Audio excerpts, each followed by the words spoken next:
গ্রামীণ ব্যাংকে যারা ভাইবা পরীক্ষা দিবেন তাদের জন্য হচ্ছে আমাদের এই ক্লাসগুলা আয়োজন করা।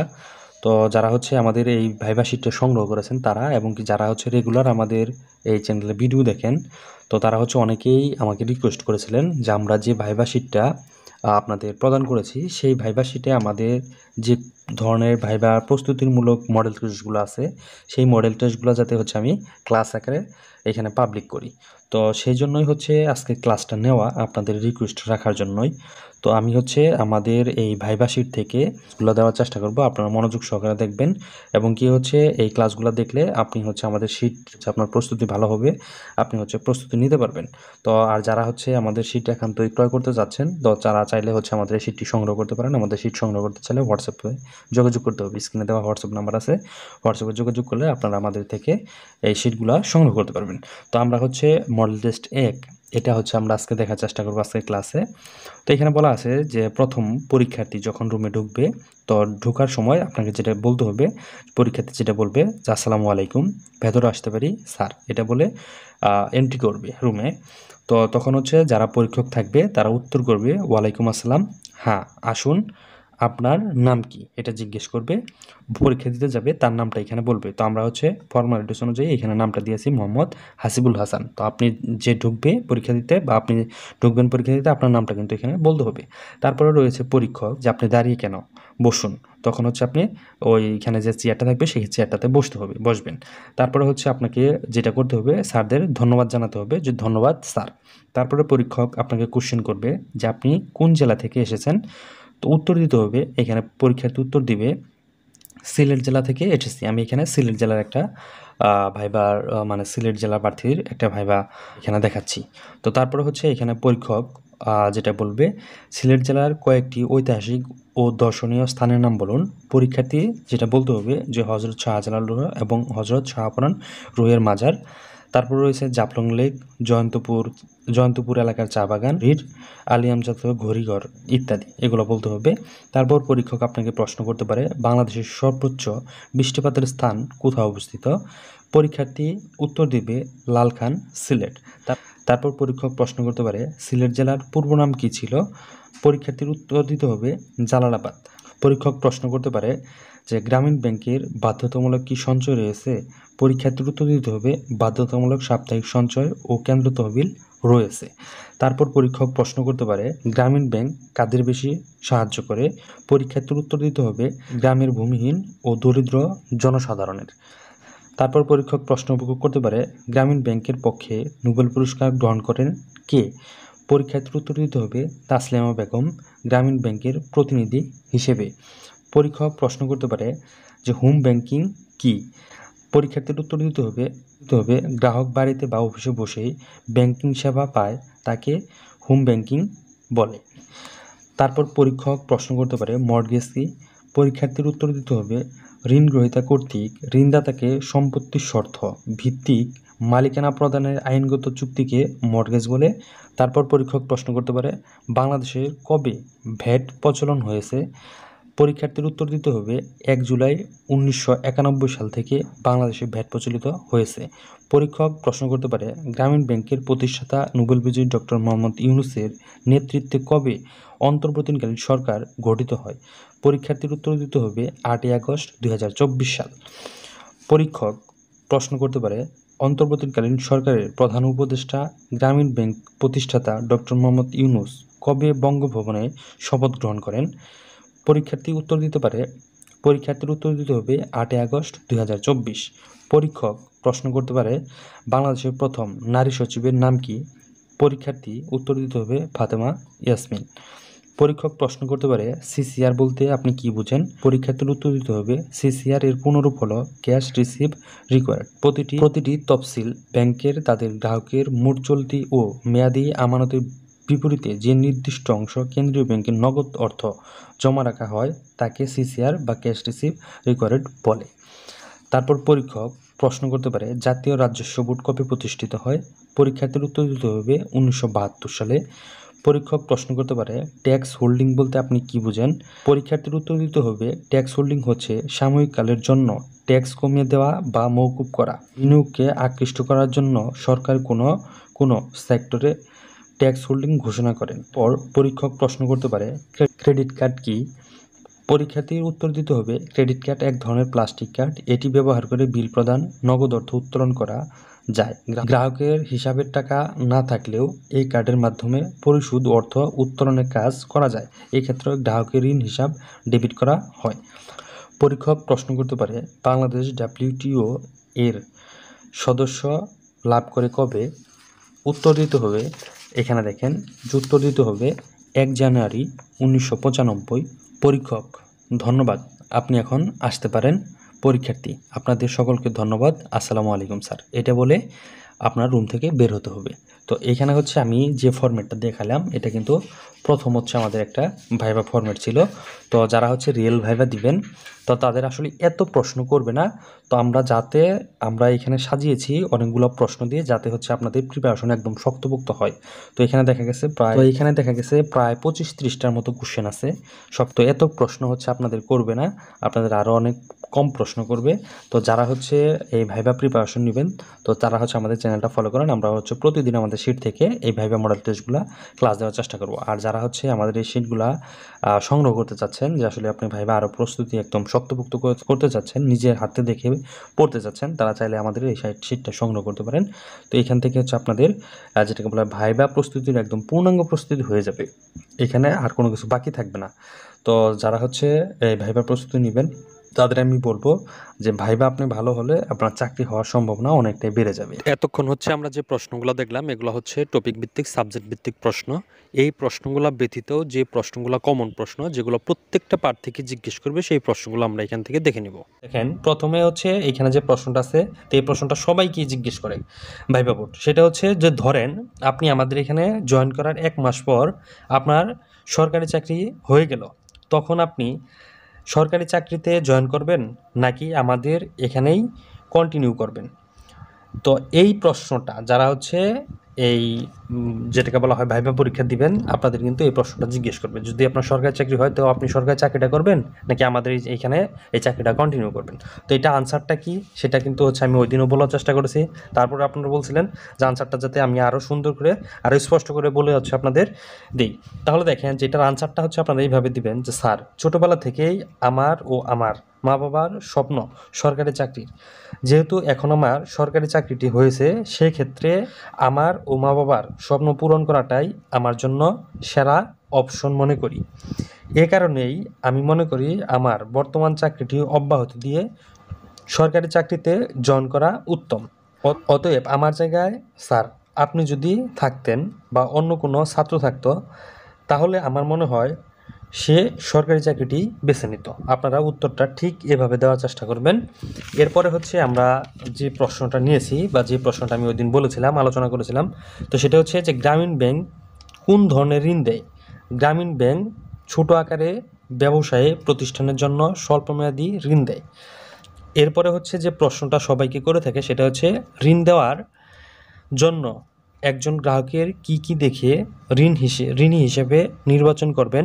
অথবা এই প্রশ্নটা এইভাবে করতে পারে ঋণ দেওয়ার জন্য বা ঋণ দেওয়ার ক্ষেত্রে কিভাবে সদস্য নির্বাচন করবেন? তো এটার জন্য আপনাকে এখানে 5টা আমি পয়েন্ট লিখে রাখছি, এই 5টা পয়েন্ট আপনারা বলার চেষ্টা করবেন ভাইভা বোর্ডে। তো সেটা হচ্ছে যে গ্রাহকের ব্যক্তিগত আয়ের উৎস কী এটা জানতে হবে।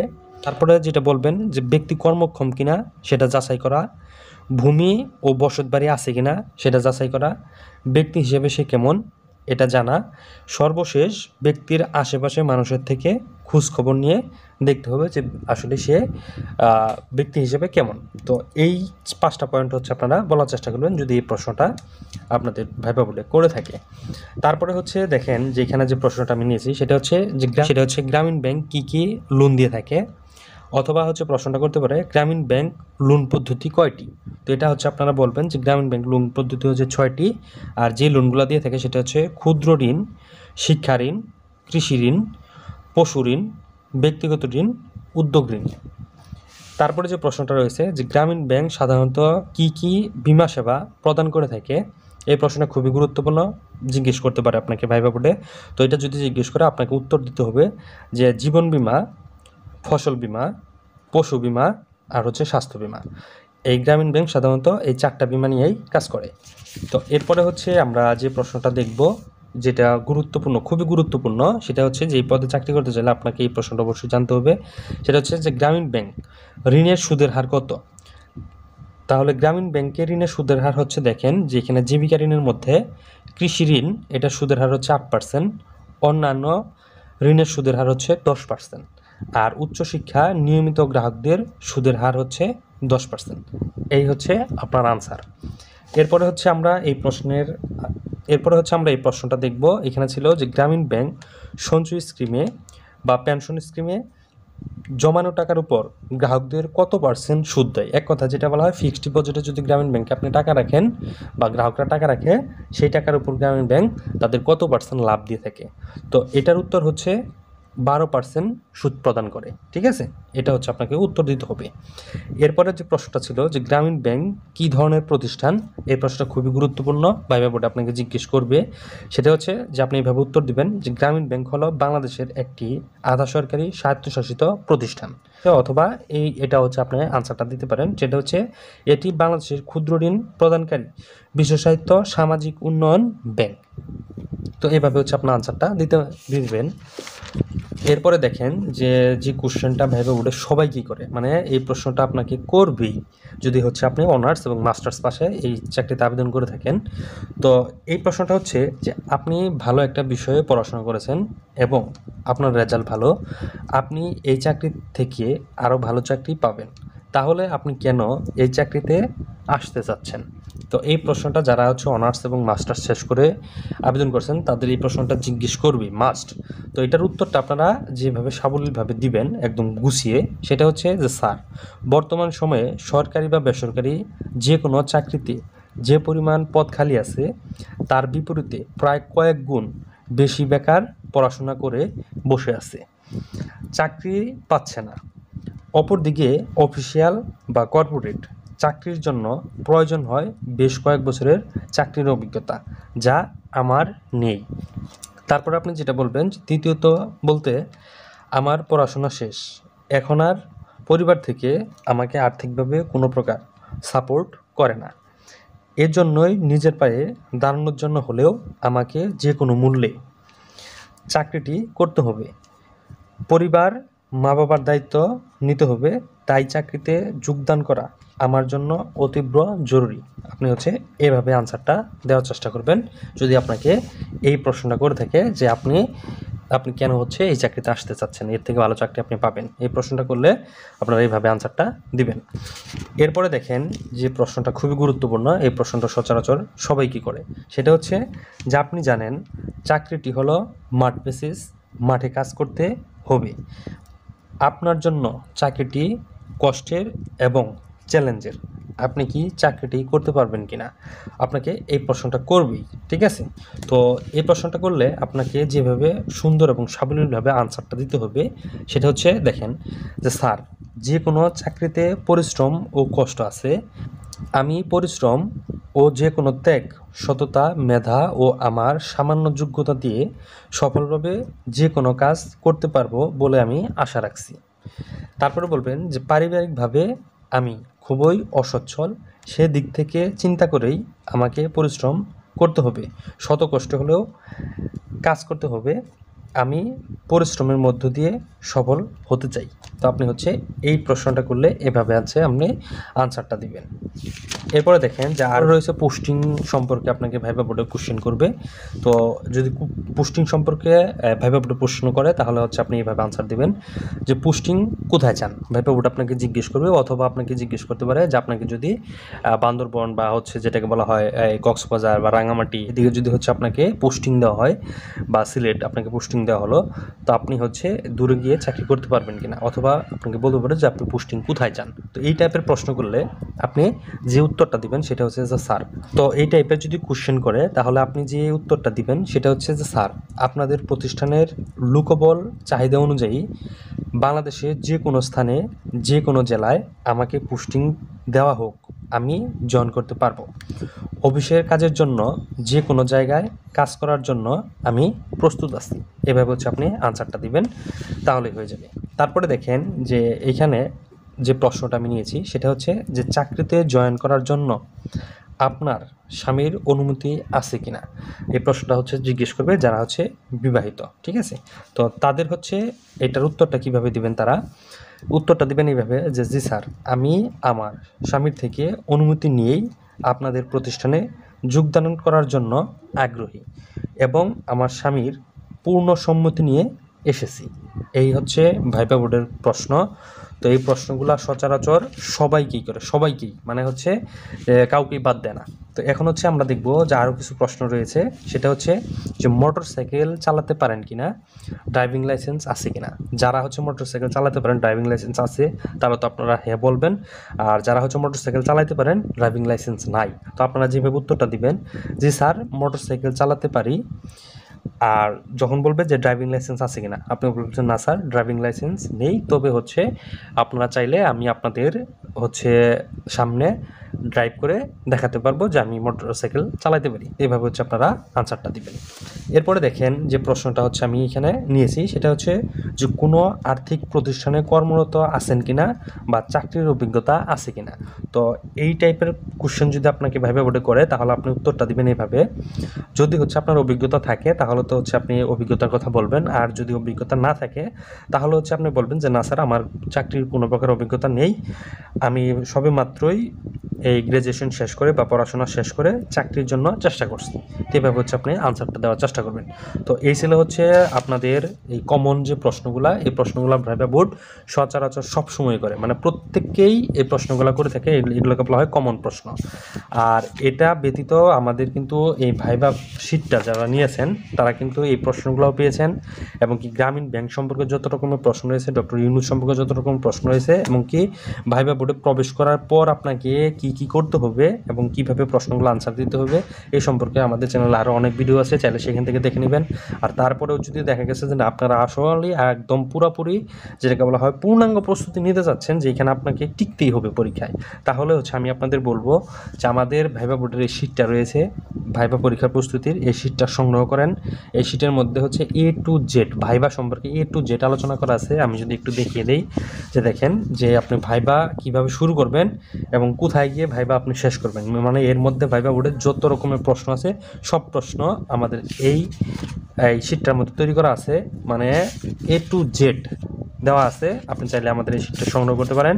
স্ক্রিনে দেওয়া নাম্বারে যোগাযোগ করলে আপনি আমাদের এই ভাইবা প্রস্তুতি পূর্ণাঙ্গ শিটটি নিতে পারবেন, এবং কি হচ্ছে এখানে সকল প্রশ্ন সকল তথ্য দিয়ে ভাইবা শিটটা তৈরি করা আছে।